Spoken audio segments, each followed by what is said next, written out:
Hi, in this video we're going to look at quadratic inequalities. We'll see how we can solve quadratic inequalities and to find their solution easily. So let's have a look on the example. If we have x squared plus 7x plus 12 is less than 0. So this is a quadratic equation. So we are free to use any method here, which one is easier to find the solutions for x or the values of x. So let's say if we use the quadratic factoring, so then for 12, because we need to look at the factors which if we add and subtract they should make 7, and if we multiply them so they should give us 12. So 3 and 4 here is the factors, so that's mean this is x plus 3, x plus 4, which is less than 0, and then here we can just check the values of x. They are -3 and -4. So now to find the solution for this quadratic inequality, so let's realize this one. So this will be graph for quadratic equation, because since the coefficient of x squared is positive, so it will be upward. So here this is -4 and this is -3.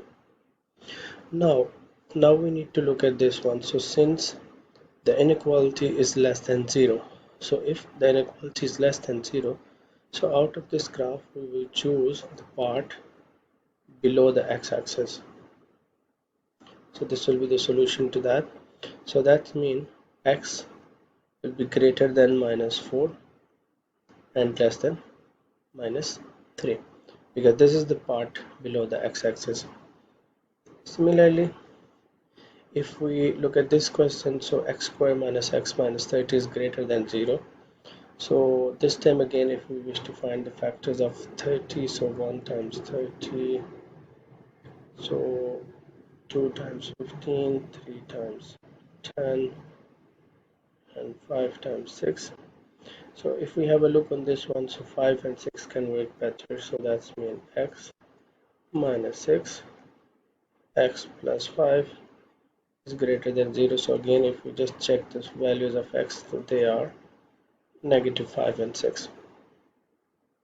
And if we try to sketch this, so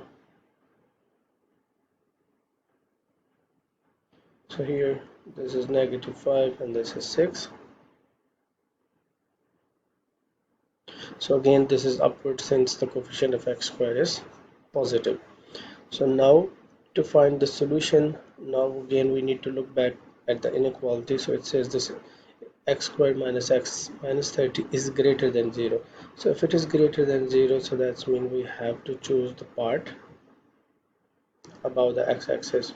So then in this case what we will do, our answer will be, since our greater than 0 is on this side and this side, so here x will be less than -5 or x is greater than +6, because when you say -5, so that's mean it will be -6, -7, -8 and so on, and when greater than 6, so it will be 7, 8, 9. So this is when we give an inequality, so we can easily try sketch this one, and then we will able to find the solution. There are many other methods, but these I found easier.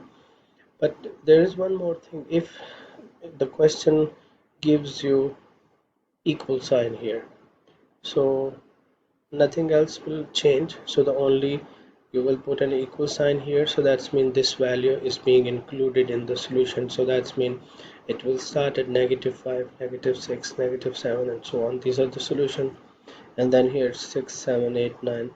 So these are the solution for that. So whenever there is equal, so you simply include the equal sign here. Hope this is clear to you. Thanks for watching.